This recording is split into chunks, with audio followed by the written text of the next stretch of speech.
Assalamualaikum warahmatullahi wabarakatuh. Apa kabar teman-teman? Berjumpa lagi dengan Miss Puji. Pada kesempatan ini Miss akan bahas mengenai tema 3, subtema 2, dan pembelajaran yang pertama. Dalam kesempatan ini Miss akan membahas materi mengenai ciri-ciri bahasa iklan elektronik dan macam-macam gangguan pada organ pencernaan. Mari kita mulai dengan basmalah. Bismillahirrahmanirrahim. Baik teman-teman, bisa lihat gambar pada layar berikut ini. Di situ ada berbagai macam makanan ya. Nah, teman-teman cermati dulu ya jenis-jenis makanan yang ada pada gambar pada layar tersebut. Kita bisa lihat kelompok makanan mana yang sehat dan baik untuk tubuh kita. Nah, betul, kelompok makanan yang sehat dan baik untuk tubuh kita yaitu susu, jeruk, wortel, apel, tomat, kol, pisang, dan sawi. Benar sekali. Baik, untuk bahasan selanjutnya kita akan mencermati sebuah percakapan ya. Tolong disimak teman-teman. Dayu, semalam aku melihat iklan tentang obat sakit perut baru untuk anak di televisi loh.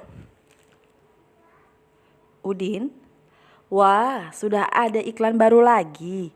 Sepertinya itu produk baru ya. Dayu, betul. Iklan itu menarik karena iklannya dibuat seperti film. Lani ikut berbicara. Ternyata media iklan itu bermacam-macam ya kak. Kalau kamu suka iklan di media cetak seperti di koran dan majalah atau media elektronik. Udin, kalau aku lebih suka media elektronik karena gambarnya dapat bergerak dan ada suaranya. Jadi lebih seru. Lani, kalau aku suka kedua-duanya, sekalipun iklan di media elektronik memang terdengar lebih seru, tetapi iklan di media cetak juga banyak yang bagus. Gambar-gambar yang digunakan memiliki warna yang cerah dan kalimat iklannya juga bagus-bagus. Oke, dari percakapan tersebut ada yang dapat kita simpulkan ya, yaitu mengenai iklan. Oke, sekarang kita akan bahas ya. Apa sih tujuan dari iklan dan apa sih iklan itu? Oke, tujuan utama iklan adalah agar masyarakat mau membeli produk tersebut. Agar masyarakat tertarik untuk membeli produk tersebut, maka iklan dibuat semenarik mungkin dan seefektif mungkin. Iklan memiliki peranan yang sangat penting dalam memasarkan sebuah produk agar produk itu dapat dikenal oleh masyarakat. Contohnya ini salah satu bentuk iklan. Perhatikan dulu ya teman-teman. Ada iklan Peggy. Nah, iklan dari Peggy ini merupakan salah satu e-commerce pembelian tiket pesawat, kereta api, dan hotel online di Indonesia. Hal menarik dari iklan tersebut terletak pada kata kunci. Nah, kata kunci yang digunakan itu memudahkan untuk mengingat.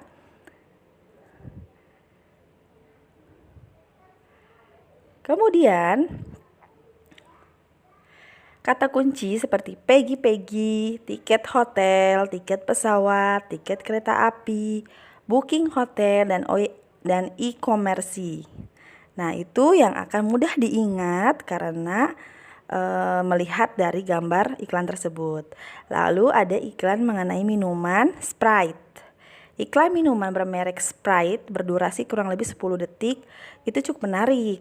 Iklan Sprite mengajak penonton untuk membeli produk minuman bersoda Sprite yang memiliki slogan nyatanya nyegerin untuk menyegarkan kembali tubuh yang lemas, lelah atau capek. Slogan nyatanya nyegerin menjadi daya tarik tersendiri bagi penonton karena mudah diingat.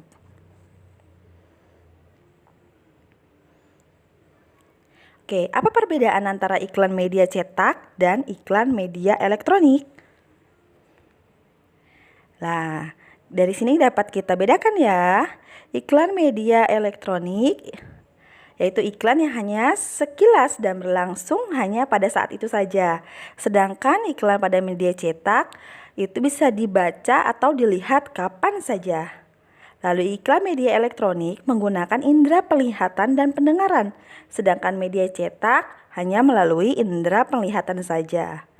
Untuk iklan media elektronik menggunakan suara dan gambar yang bergerak, sedangkan iklan media cetak itu hanya gambar diam dan tidak bersuara.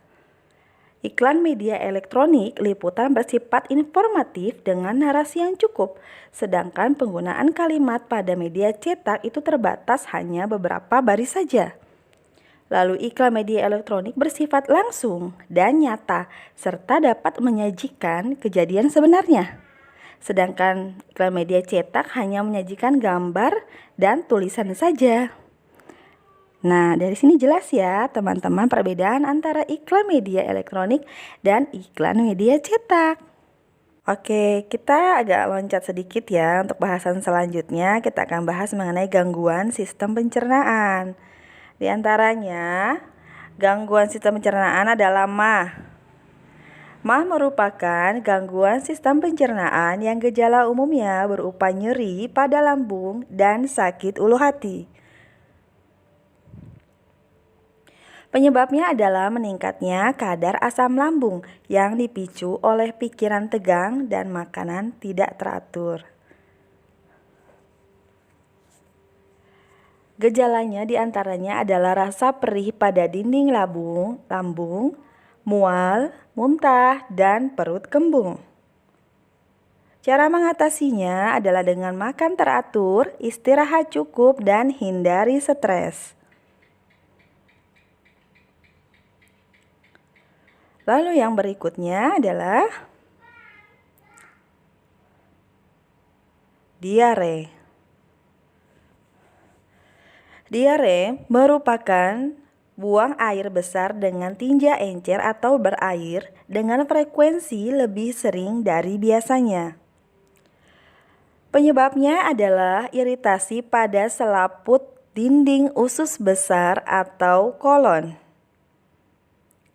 Gejalanya adalah buang air besar encer dan sering, nyeri perut, kram perut, demam, adanya darah dalam tinja, dan perut kembung. Cara mengatasinya adalah dengan minum air yang sudah matang, menjaga kebersihan diri dan lingkungan, mencuci tangan dengan sabun, tidak jajan sembarangan.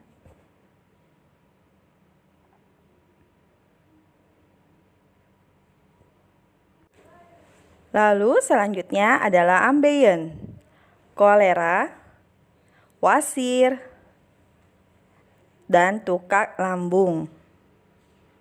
Sembelit. Nah, itu diantaranya adalah gangguan pencernaan ya. Kemudian selanjutnya kita akan membahas mengenai kegiatan merancang poster yang menjelaskan tentang gangguan pencernaan. Isi poster harus sama dengan isi peta pikiran yang telah dibuat. Berikut beberapa hal yang perlu diperhatikan dalam membuat poster dengan ukuran cukup besar, yaitu judul poster. Judul harus dapat terbaca dari jarak minimal 2 meter dan menarik perhatian. Informasi disajikan dalam bentuk poin, tulisan harus rapi dan cukup besar agar terbaca dari jarak minimal 1 meter. Informasi terdiri dari keterangan yang mengenai topik pembahasan, penyebab gangguan, gejala dari gangguan, dan cara mengatasi gangguan tersebut. Lalu ada grafik. Poster akan lebih menarik jika dilengkapi dengan grafik atau gambar-gambar yang memudahkan pembaca mengerti informasi yang disampaikan. Lalu ada sumber. Cantumkan pula sumber informasi yang akan digunakan. Nah, ini adalah salah satu contoh dari poster mengenai diare. Apa itu diare? Bagaimana tanda-tandanya dan mencegah diare? Cara pencegahannya ya. Nah, berdasarkan dari contoh poster di samping, diketahui bahwa diare ditandai oleh buang air besar dengan tinja encer atau berair dengan frekuensi lebih dari biasanya. Oleh karena itu, orang yang mengalami diare akan lebih sering ke toilet untuk buang air besar dengan volume tinja yang lebih banyak dari biasanya. Diare dapat menjadi gejala penyakit yang lebih serius seperti disentri dan kolera. Gejala yang biasanya ditemukan adalah buang air besar secara terus-menerus, disertai rasa mulas yang berkepanjangan, dehidrasi, mual, dan muntah.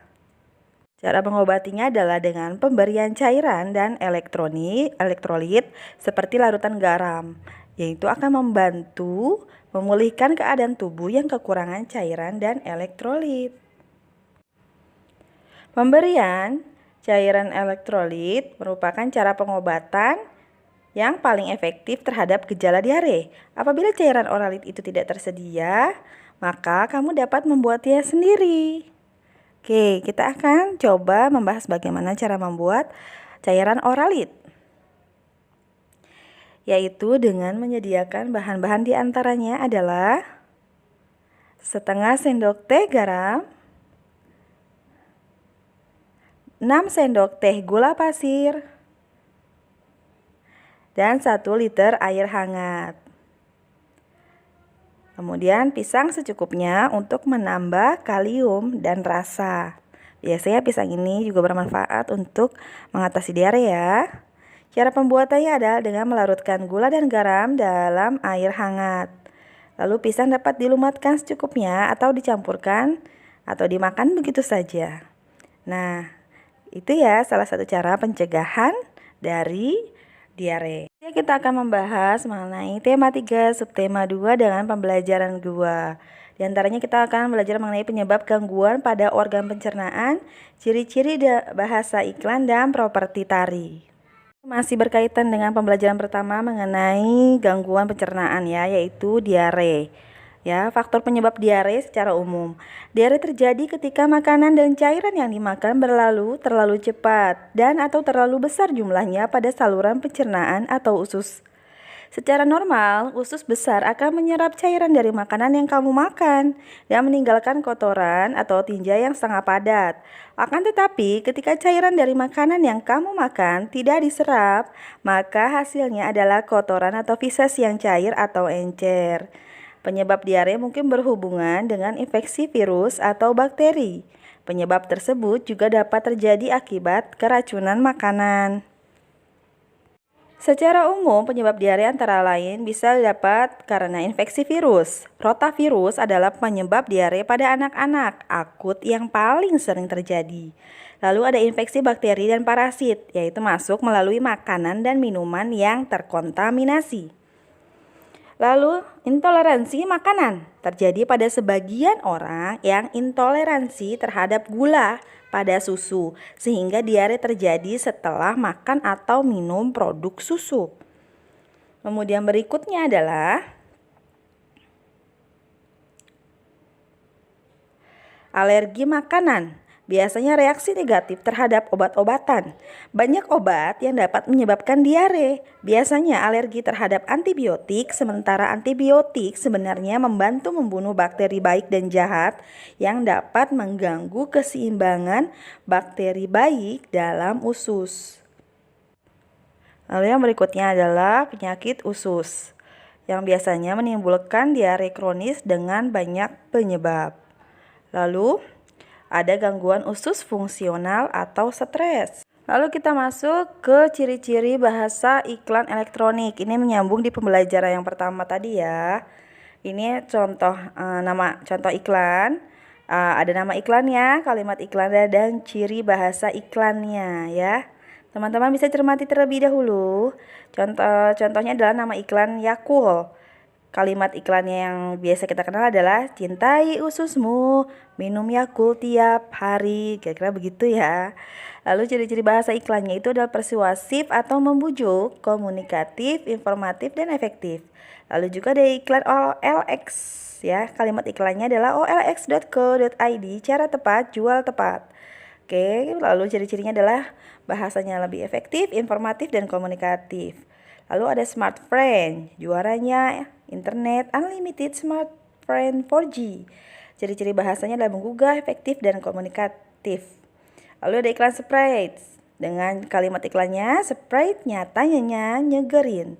Ciri-ciri bahasa iklannya adalah informatif, efektif, dan komunikatif. Lalu ada iklan Ciptaden. Dengan kalimat iklannya adalah, ayo jaga kesehatan gigi dengan Ciptaden.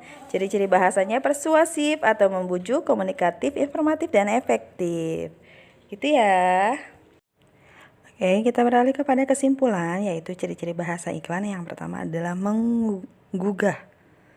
Ya, jadi bahasa iklan harus menggugah, memberikan semangat ya. Lalu yang kedua adalah informatif. Jadi bahasa iklan itu harus memberikan informasi yang detail tentang produk ataupun hal yang akan diiklankan. Ya, jadi memberikan informasi mengenai fungsinya, manfaatnya, kelebihannya pada produk tersebut. Lalu yang ketiga adalah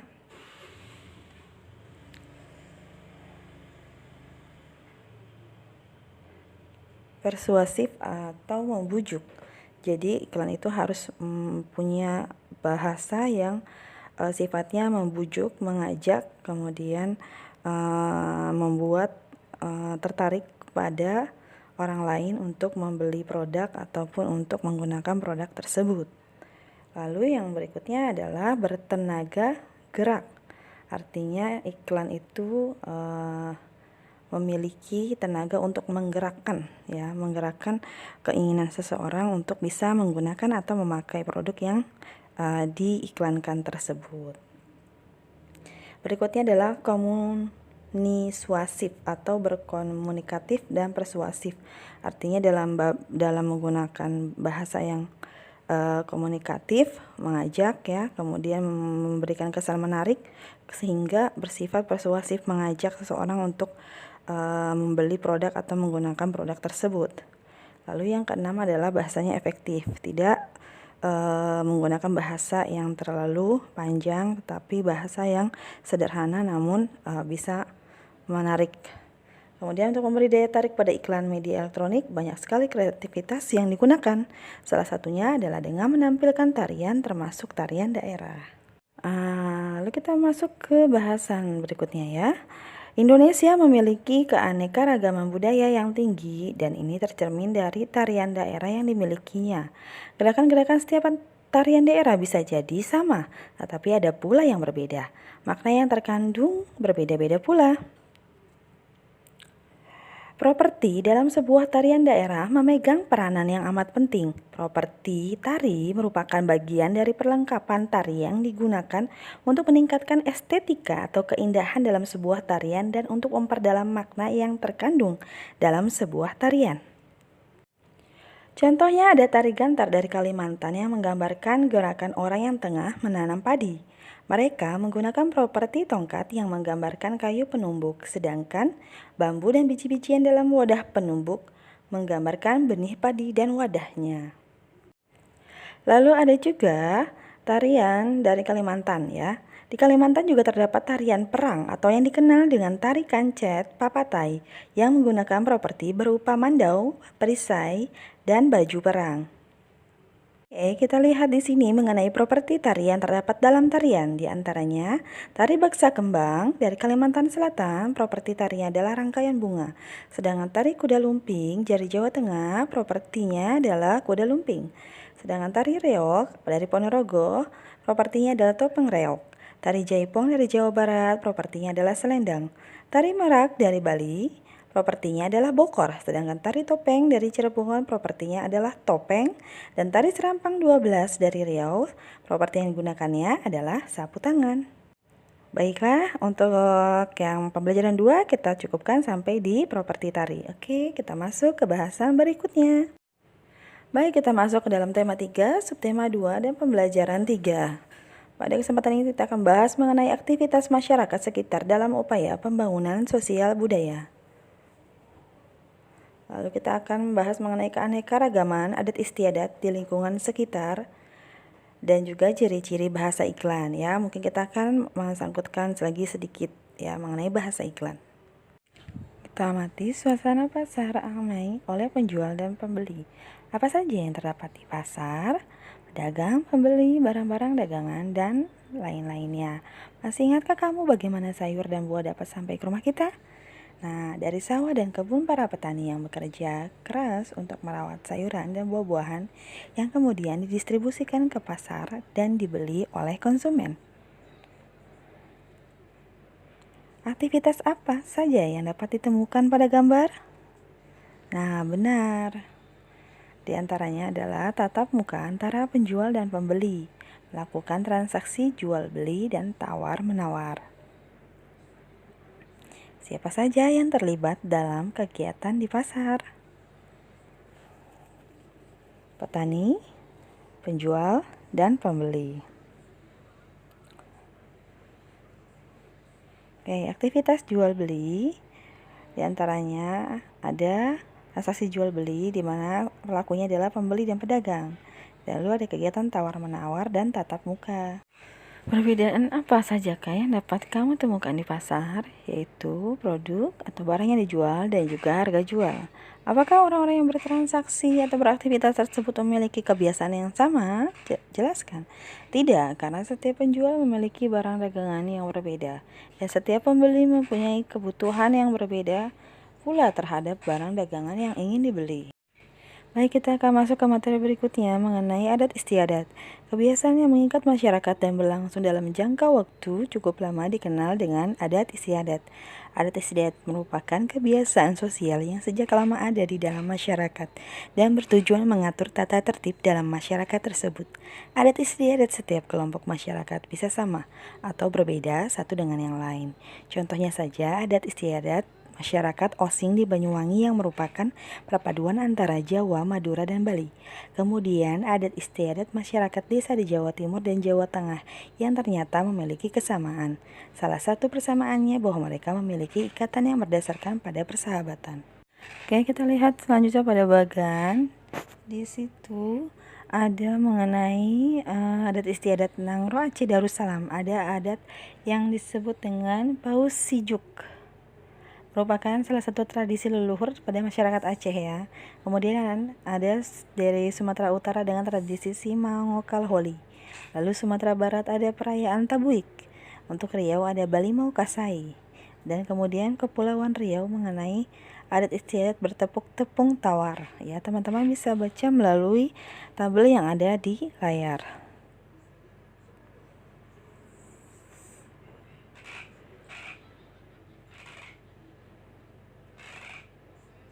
Teman-teman lihat pada iklan tersebut ada bahasa yang digunakan yaitu mengenai hidup rukun cermin budaya bangsa Indonesia. Saat mengamati gambar contoh iklan tersebut, apa isi pesan yang dapat kamu temukan dalam kalimat di depan? Nah, ya betul tadi ya, hidup rukun cermin budaya bangsa Indonesia. Dari iklan tersebut, bahasa yang digunakan pada iklan adalah ragam bahasa resmi. Jika percakapan sehari-hari memiliki bahasa yang berbeda dengan iklan media cetak, maka iklan media elektronik juga memiliki bahasa yang bisa jadi berbeda dengan iklan media cetak. Berikut adalah kalimat iklan pada media cetak.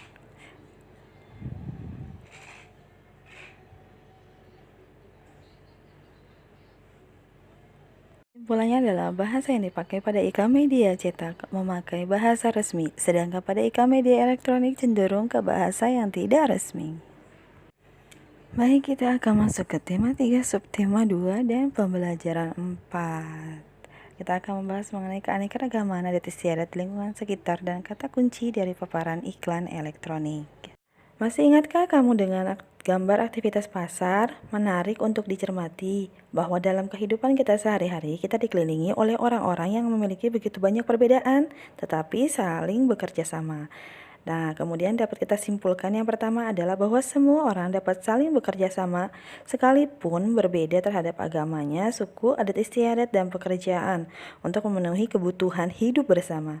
Yang kedua, perbedaan tidak menghalangi upaya saling membantu dan bekerja sama karena tidak semua kebutuhan manusia dapat dipenuhi oleh diri sendiri. Yang ketiga, manusia pada dasarnya adalah makhluk sosial yang membutuhkan manusia lain.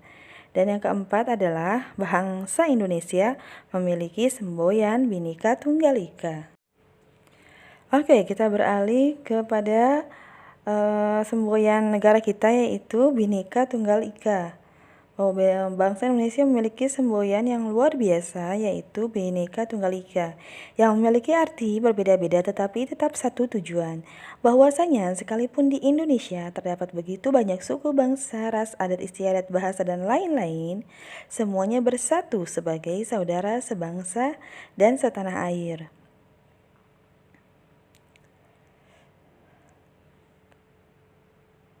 Perbedaan dan keanekaragaman yang ada justru sebuah kekuatan yang pada akhirnya memperkaya sifat budaya bangsa Indonesia dan lebih memperkuat persatuan dan kesatuan bangsa.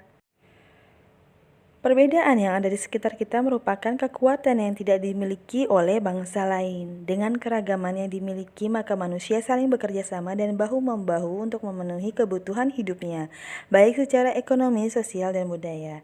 Contoh kegiatan yang dapat kita lakukan untuk mendukung keberagaman sosial di lingkungan sekolah adalah saling membantu saat ada kesulitan, membersihkan ruang kelas dan lingkungan sekolah, lalu belajar kelompok.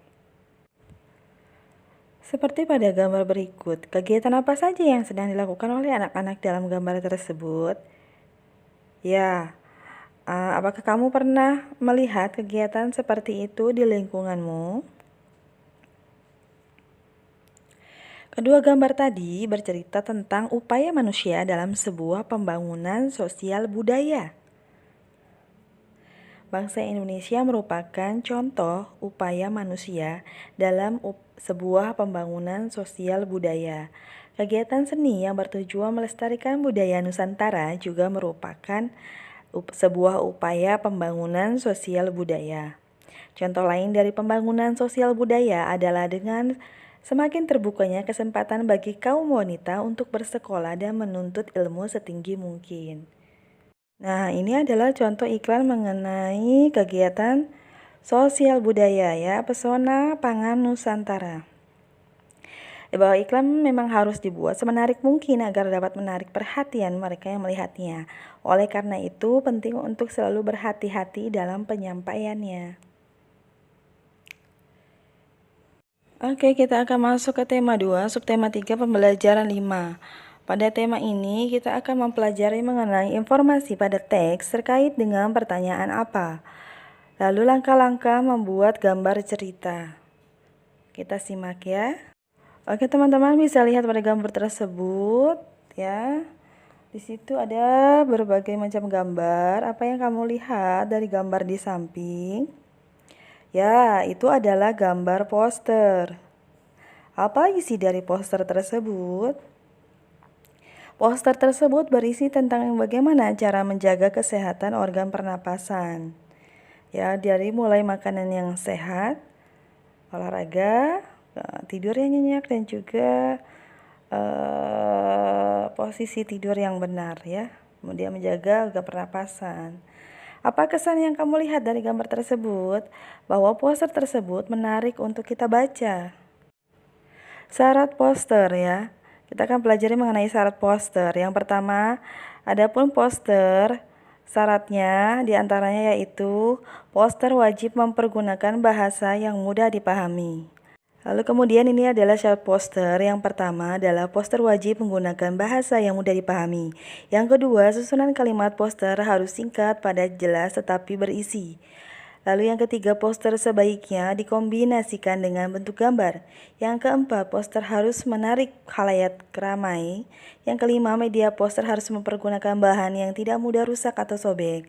Yang keenam, ukuran poster sebaiknya disesuaikan dengan tempat atau lahan pemasangan serta target membaca. Poster yang bagus akan menarik orang untuk membaca informasi yang tertulis pada poster tersebut. Kamu dapat menambahkan gambar-gambar yang menarik dan sesuai dengan tema poster. Kamu juga dapat mewarnai dengan warna-warna yang cerah. Orang yang membaca akan terkesan dan terpengaruh untuk melaksanakan ajakanmu merawat organ pernapasan. Kita masuk ke langkah-langkah membuat gambar cerita. Adapun langkah-langkah dalam membuat gambar cerita, di antara yang pertama adalah kita mempersiapkan bahan dan alat. Sebelum menyiapkan bahan dan alat, sebaiknya kamu tentukan dahulu jenis teknik yang kamu gunakan, teknik basah atau teknik kering. Setelah itu persiapkan alat dan bahannya sesuai dengan teknik yang kamu gunakan. Lalu yang kedua adalah pembuatan sketsa. Setelah menentukan tema langkah, selanjutnya adalah membuat sketsa. Sketsa sebaiknya dilakukan lebih dari satu agar kita dapat memilih yang terbaik. Lalu yang kedua adalah penyempurnaan gambar. Dari beberapa sketsa yang dibuat, dapat dipilih satu sketsa yang menurutmu paling baik. Kemudian sempurnakan dengan menghapus garis-garis yang tidak perlu dan menambah garis atau coretan dirasa yang perlu agar gambar tampak lebih hidup. Jika sudah mantap, warnai gambarmu dengan baik. Lalu berikut adalah contoh gambar poster ya. Dari kedua gambar ini semuanya memiliki visualisasi yang baik, warna yang bagus, dan kata-katanya yang menarik ya. Walaupun pendek tetapi mampu mempengaruhi orang yang membacanya. Baik, kita akan masuk ke pembelajaran berikutnya di subtema 3 pembelajaran 6, di mana kita akan belajar mengenai dua macam teknik pewarnaan dan juga dampak tidak melaksanakan tanggung jawab. Kita masuk ke teknik pewarnaan ya. Teknik pewarnaan basah ialah pewarnaan menggunakan media yang memerlukan pengencer seperti tinta, cat air, ataupun cat minyak. Lalu yang berikutnya adalah yang disebut dengan teknik pewarnaan kering. Ialah pewarnaan yang menggunakan media yang tidak memerlukan bahan pengencer, misalnya pensil warna, krayon, atau oil pastel. Adalah rangkaian gambar dari sebuah cerita seorang anak yang tidak mau bekerja sama dengan temannya dalam menyelesaikan tugas mewarnai. Saat melihat teman-temannya telah menyelesaikan tugas, si anak mau bekerja sama untuk segera menyelesaikan tugas. Lalu yang terjadi adalah bahwa si anak tersebut mampu melaksanakan tugasnya. Di situ ada perbedaan mengenai gambar-gambar, di mana gambar di samping adalah gambar sebelah kiri merupakan gambar sketsa yang telah disempurnakan gambar-gambarnya, kemudian sebelah kanan merupakan gambar yang telah diberi warna. Kita lihat gambar di samping ya. Dalam gambar tersebut terdapat contoh sikap bertanggung jawab atas tugas yang diberikan.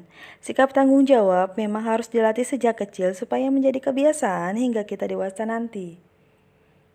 Di situ ada gambar mengenai alur cerita ya, teman-teman bisa sambil membaca.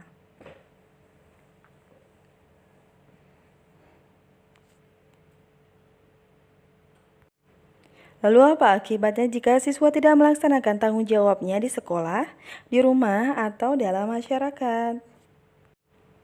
Dalam lingkungan sekolah menjadi kotor dan tidak terawat, lalu mendapatkan teguran sanksi dari sekolah. Lalu di lingkungan rumah, akibatnya lingkungan di rumah menjadi kotor, tidak terjadi kehidupan keluarga yang harmonis. Pada lingkungan masyarakat, akibatnya adalah lingkungan di masyarakat menjadi kotor dan juga dikucilkan oleh masyarakat. Nah, di atas itu adalah akibat tidak dapat bekerja sama dan melaksanakan tanggung jawab. Oke, untuk materi hari ini sudah selesai sampai di sini. Mudah-mudahan teman-teman bisa memahami materi yang kita sampaikan. Semoga bermanfaat. Sampai ketemu lagi pertemuan berikutnya. Assalamualaikum warahmatullahi wabarakatuh.